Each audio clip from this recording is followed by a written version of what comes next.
The crystalline corridors of Station Nexus 7 echoed with the thunderous footsteps of the Krex hunting party. Anna pressed herself deeper into the maintenance shaft, her breathing shallow and desperate. Through the ventilation grate, she could see their massive forms. 8 feet tall, armored in biosteel, with razor-sharp claws that could slice through titanium like paper. "The human female cannot have gone far," growled Commander Vex, his 4 eyes scanning the corridor with predatory intensity. "The bounty on her head will fund our next 3 raids." Anna's heart hammered against her ribs. 3 months. 3 months she'd been running across the galaxy, ever since she'd witnessed the Krex Consortium's secret deal with the Galactic Council, selling human colonies to the highest bidder like cattle at auction. She was the only one who could expose their betrayal, but first, she had to survive. A metallic clang echoed through the shaft as her elbow knocked against a loose panel. The sound might as well have been a gunshot in the silence. "There!" Vex snarled, pointing directly at her hiding spot. Anna scrambled backward through the narrow passage, but it was too late. Massive claws tore through the grating like tissue paper, and a scaled hand wrapped around her ankle with crushing force. "Please," she gasped as she was dragged from the shaft and dangled upside down before the towering alien commander. "Please, I'm begging you." "I haven't done anything wrong." Vex's mandibles clicked in what passed for Krex laughter. "Wrong. You possess information that threatens the natural order, little human. Your species was meant to serve, not to think." The other Krex warriors formed a circle around them, their weapons humming with lethal energy. Anna knew this was the end. She'd failed her people, failed everyone counting on her to reveal the truth.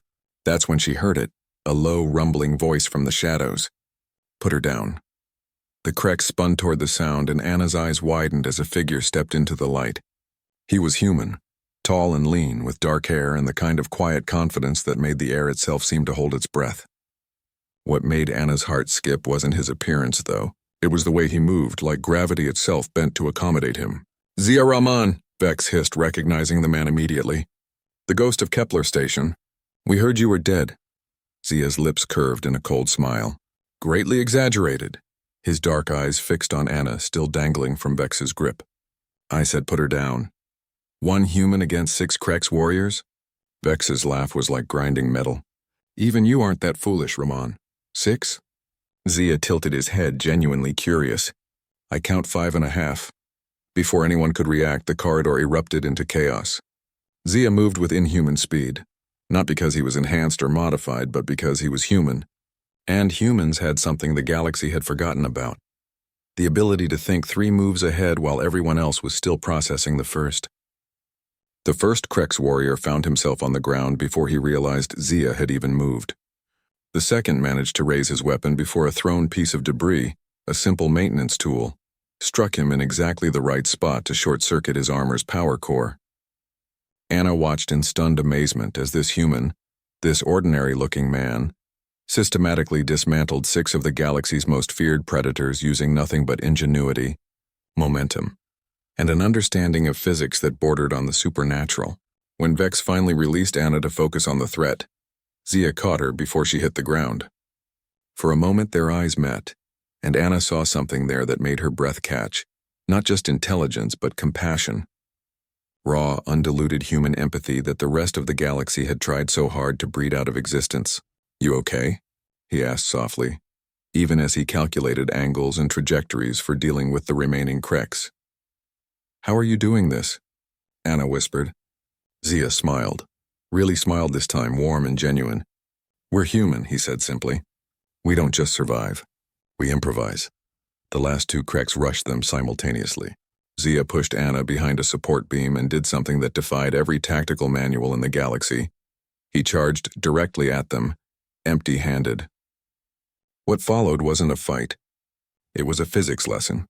Using the Krex's own momentum against them, Zia turned their coordinated attack into a collision course with each other.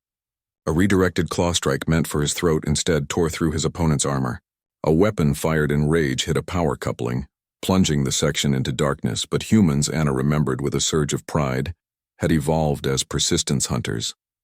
They could fight in conditions that left other species helpless. When the emergency lighting flickered back on, 6 Krex warriors lay unconscious or groaning on the deck. Vex himself was suspended upside down from a cable conduit, his own weapons scattered and useless. "Impossible," Vex gasped. "No species fights like that. No species thinks like that." Zia helped Anna to her feet, checking her over for injuries with gentle, practiced hands. "That's where you're wrong," he said without looking at the defeated commander. "Every species fights for survival, but only humans fight for each other." Anna stared at him, understanding flooding through her. "You came for me. You risked everything for a stranger." "Not a stranger," Zia corrected, his dark eyes serious. "A human. And humans don't leave humans behind." As they made their way toward Zia's hidden ship, Anna carrying the data that would expose the consortium's crimes, she found herself looking at her rescuer with new eyes. The galaxy saw humanity as weak, primitive, easily conquered.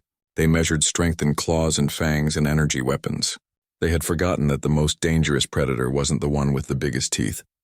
It was the one that could look at an impossible situation and find a way to turn it into an advantage, the one that would risk everything for a principle, fight against overwhelming odds for someone they'd never met, and never, ever give up.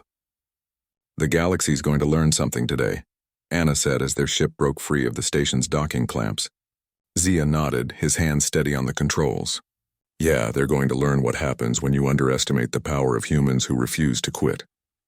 Behind them, Station Nexus 7 shrank to a point of light, carrying with it the beginning of a revolution that would remind the galaxy why humanity had earned their place among the stars, not through conquest, but through an unbreakable determination to lift each other up, no matter how far they had fallen.